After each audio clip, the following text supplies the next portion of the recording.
wanted to take this as an opportunity to inspire you. I wanted to talk to you about someone in my life that made a major impact on me, which is my grandfather. Some of you that are close to me may know this already, but when I was a child, my father was murdered. He was taken from me well before I was ready for it to happen.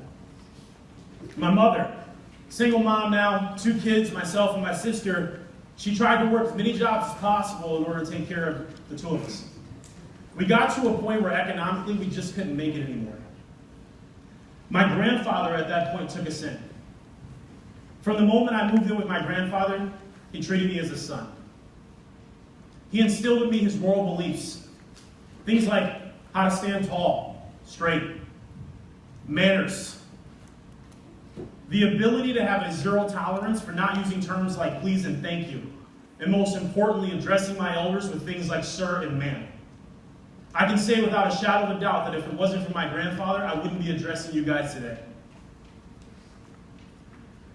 Earlier this year in June, my grandfather passed away. It was definitely probably the most rough experience I've ever been to in my life.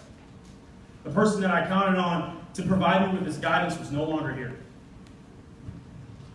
It wasn't until his funeral that I found out that I wasn't the only person that he left this legacy on. I wasn't the only person that he did this for. When we were at the funeral, there were grown men in the crowd, and they would go up and pay homage to my grandfather. First gentleman went up to the stage, and he talked about how my grandfather was working security as Rosa Parks' bodyguard and played a major role in the civil rights movement. Another gentleman came to the stage, a colonel in the United States Navy. He came up and talked about how my grandfather was the first African-American petty officer of the United States Navy. The third person that came out hit me the most. He told a story about how he was addicted to heroin. My grandfather saw him while he was walking into a coffee shop, sitting down. He asked him for change. Instead of giving him change, he asked him if he could buy him a cup of coffee. He talked him into the coffee shop. They sat down, and my grandfather actually checked that person into a rehab facility. Then when he got out, let him stay with him for 3 months so he was completely clean and sober. This was the man that I thought I knew everything about, that secretly, as much as he was doing for me, he was providing the same miracles for other people. When it was my opportunity to go on stage and speak, I had a few things that I wanted to say about this person. And it was inspired to me by what we talked about a little bit earlier this year about being a role model. I'd like to take a second and read to you what I wrote and what I read at my grandfather's funeral. At my company, we have discussed being role models for our team members and what it means to us. I came up with the following traits in order to determine what a role model is. Standing strong when others are weak. Fighting when someone else can't. Doing the hard things when people are struggling. Carrying burdens so others don't have to. Giving without expecting to get. Living by the golden rule without exception. And finally, leading by example.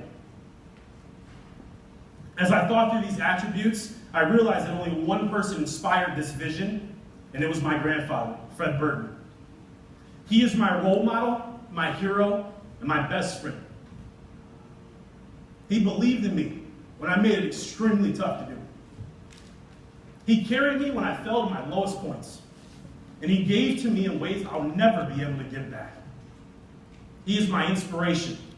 And I only hope that I can give an eighth of what he gave to me as a father, friend, leader, and role model to everyone I come in contact with.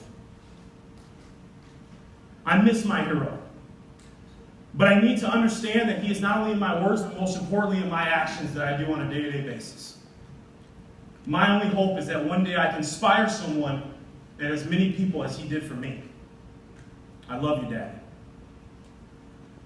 Leaders right now are faced with a choice.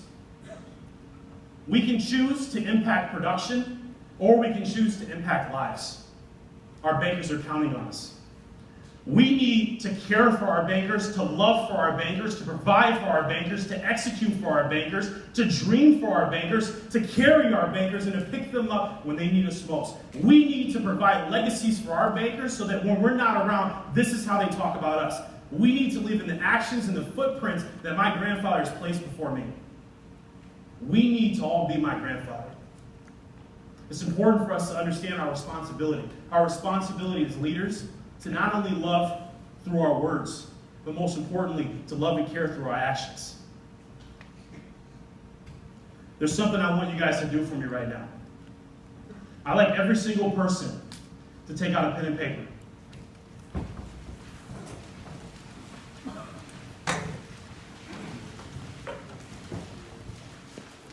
On this pen and paper right now, I'd like you to write down 5 things that you want said about you as your legacy. Take 2 minutes to do that for me.